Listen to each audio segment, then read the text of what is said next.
नमस्कार। जय श्री कृष्णा। श्री गणेशाय नमः। श्री सीतारामचंद्राभ्याम नमः। वाल्मीकि मुनि की जय हो।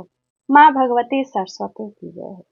मैं आपको निरंतर श्रीमद् वाल्मीकि रामायण का हिंदी में अर्थ सुना रही। आज अयोध्या कांड से पंचाशः सर्ग सुना। जब मैंने हिंदी में अर्थ सुनाना शुरू किया वीडियो पर, यूट्यूब पर, तो मेरा प्रमुख उद्देश्य यही था। बहुत भ्रांतियां हैं अपने पुराणों के प्रति, तो विस्तार से एक एक अक्षर सुनाने से सबको पता तो चलेगा कि अपने ग्रंथों में कोई भेद नहीं है, कोई भ्रांतियां नहीं। अब तक तो मुझे कोई भेद और भ्रांति वाली बात इस पुराण में नहीं। आज के सर्ग में श्री सीताराम लक्ष्मण आगे की यात्रा वनवास की शुरू करने के लिए तैयार हुए भारद्वाज मुनि के आश्रम में। भारद्वाज मुनि उन्हें अपने औरस पुत्र की तरह आशीर्वाद देंगे, स्वस्ति वाचन करेंगे, बढ़िया वाचन करेंगे और फिर मार्ग बताएंगे, मार्ग के चिन्ह बताएंगे चित्रकूट जाने के, कि कैसे कैसे उन्हें जाना है। कहते हैं महामुनि श्री राम से कि नरश्रेष्ठ, तुम दोनों गंगा और यमुना के संगम पर पहुंचकर, जिनमें पश्चिमी मुखी होकर गंगा जहां मिली है, उस महानदी यमुना के निकट आप जाना। और रघुनंदन, तदंतर गंगा जी के तेज जल के प्रवाहित प्रतिकूल दिशा में, जिधर से गंगा जी बह रही हैं, उसके प्रतिकूल दिशा में मुड़ी हुई यमुना के पास पहुंचकर आप लोग ध्यान देना कि किधर से लोगों का पार होने का पद चिन्ह है। वहीं पर आप अच्छे से बेड़ा बनाकर पार हो जाए। और जब आप आगे जाएंगे तो एक बट वृक्ष मिलेगा, जिनके पत्ते हरे होंगे और बड़ा ही सुंदर वह बट वृक्ष। उस बट वृक्ष के नीचे अनेक तपस्वी साधु संत ध्यान मग्न अवस्था में होंगे और यात्री भी कुछ काल तक वहां निवास करते। वहीं पर सीता जी उस बट वृक्ष को हाथ जोड़ करके प्रार्थना करें और अपने आशीर्वाद की याचना करें। यात्री की इच्छा होती है तो उस वृक्ष के नीचे जाकर कुछ दिन निवास भी करते और कहते हैं कि श्याम वट के एक कोस दूर जाने पर तुम्हें नील वन का दर्शन होगा।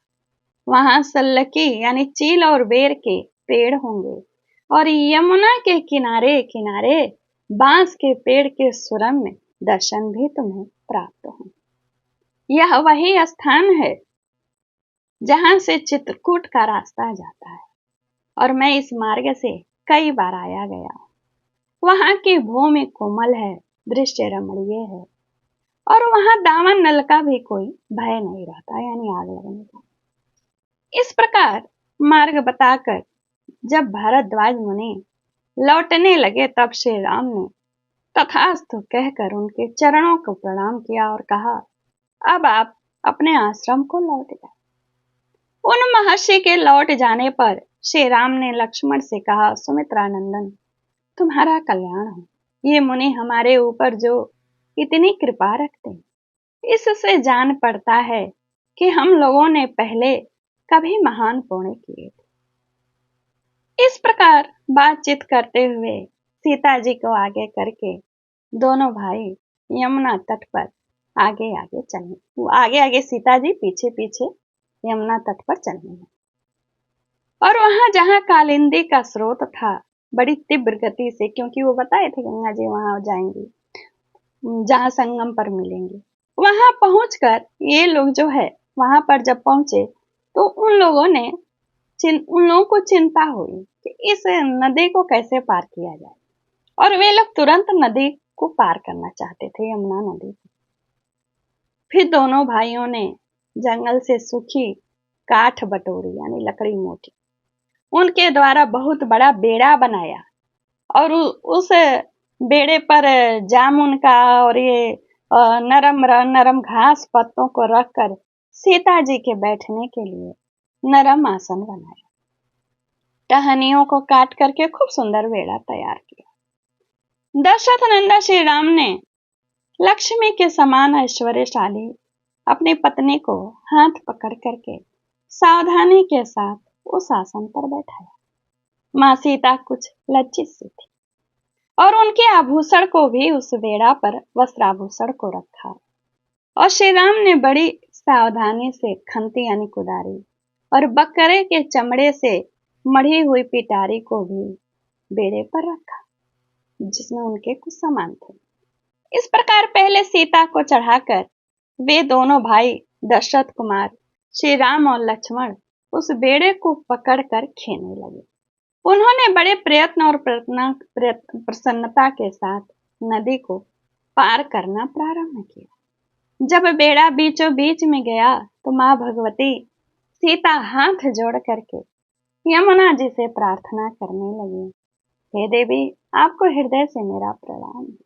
इस बेड़े द्वारा मैं आपके पार जा रही हूँ। आप ऐसे कृपा करें जिससे हम लोग सकुशल पार हो जाएं। मेरे पतिदेव अपने वन विषयक जो प्रतिज्ञा की है वह निर्विघ्न पूर्ण हो। इक्ष्वाकु वंशी वीरों द्वारा पालित अयोध्यापुरी में श्री रघुनाथ जी के साथ जब मैं सकुशल लौटूंगी आऊंगी तो आपके किनारे, आपके नदी के किनारे सहस्त्र गौओं का दान करूंगी और सैकड़ों देव दुर्लभ पदार्थों से आपकी पूजा संपन्न करूंगी। इस प्रकार सुंदरी सीता हाथ जोड़कर यमुना जी से प्रार्थना कर रही थी। इतने में ही दक्षिण तट आ गया। इस तरह उन तीनों ने उस बेड़े द्वारा बहुसंख्यक तटवर्ती वृक्षों से सुशोभित तरंग मालाओं से अलंकृत शीघ्र गामिनी सूर्य कन्या यमुना नदी को पार किया। उन लोगों ने पार उतर कर उन्होंने बेड़े को वहीं छोड़ दिया और जिस वृक्ष की बात भरद्वाज मुनि ने की थी उस वट वृक्ष के पास, श्याम वट के पास वे लोग पहुंचे। वट के समीप पहुंचकर विदेह नंदिनी सीता ने उस वट वृक्ष को मस्तक झुकाया और इस प्रकार कहा, महावृक्ष, आपको नमस्कार है। आप ऐसे कृपा करें जिससे मेरे पतिदेव अपने वनवास विषयक व्रत को पूर्ण करें तथा हम लोग वन से सकुशल लौटकर माता कौशल्या तथा माता सुमित्रा को फिर से प्रणाम करें। इस प्रकार कह करके मनस्विनी सीता उस वट वृक्ष की परिक्रमा की। सदा अपने आज्ञा के अधीन रहने वाली अपनी पत्नी सती साध्वी सीता को श्याम वट की परिक्रमा और आशीर्वाद याचना करते देखकर श्री राम ने लक्ष्मण से कहा, भरत के छोटे भाई नरश्रेष्ठ लक्ष्मण, तुम सीता को साथ लेकर आगे आगे चलो और मैं धनुष धारण किए पीछे से तुम लोगों की रक्षा करता हुआ चलूंगा। विदेह कुल नंदिनी जनक दुलारी सीता जो फल या फूल मांगे अथवा जिस वस्तुओं को पाकर उनका मन प्रसन्न हो वह सब इन्हें तुम देते रहना। अबला सीता एक एक वृक्ष, झाड़ी अथवा पहले की न देखी हुई पुष्प शोभित सुशोभित लता को देखकर उसके विषय में श्री रामचंद्र जी से पूछते जा रहे थे और लक्ष्मण जी सीता के कथनानुसार तुरंत ही भांति भांति के वृक्षों के मनोहर शाखाएं और फूलों के गुच्छे ला ला करके उन्हें देते थे। उस समय जनकराज किशोरी सीता विचित्र बालुका जल राशि से सुशोभित तथा हंस और सारसों के कलनाद से मुखरित यमुना नदी को देखकर बड़ी प्रसन्न हुई। इस तरह उन्होंने एक कोस यात्रा पूरी कर ली और रास्ते में हिंसक जो जंतु प्राणी थे, जो पशु थे, उनकी उन्होंने वध भी किया और यमुना तटवर्ती वन में विचरण हुए। उदार दृष्टि वाले वे सीता, लक्ष्मण और श्री राम वहां के सुरम्य दृश्य को देखते हुए यमुना के समतल भाग पर फिर से आ गए।